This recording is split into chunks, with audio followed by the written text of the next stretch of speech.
How to apply for PNC Bank personal loan. The very first thing you want to do is to head over to any of the web browser, or you can move into Safari if you are on your iOS device. Let me move into Safari. Once you are in here, in the source bar, search for PNC Bank personal loan sign up. And then head over to the very first site, personal loans from PNC Bank. Wait for a while for it to load. It will land you on this official page. Once you're in here, now what you're going to do is tap on sign on at the top right corner of the screen. And then tap on enroll in online banking. Well, it will be landing you on this page where you'll be able to sign up for your account. You'll need to complete 5 different steps in order to apply.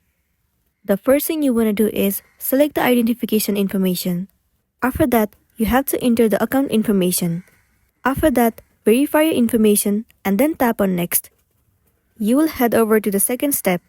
Follow the on-screen process and then you'll be good to go. So that's all for today, and this is simply how you can apply for PNC Bank personal loan.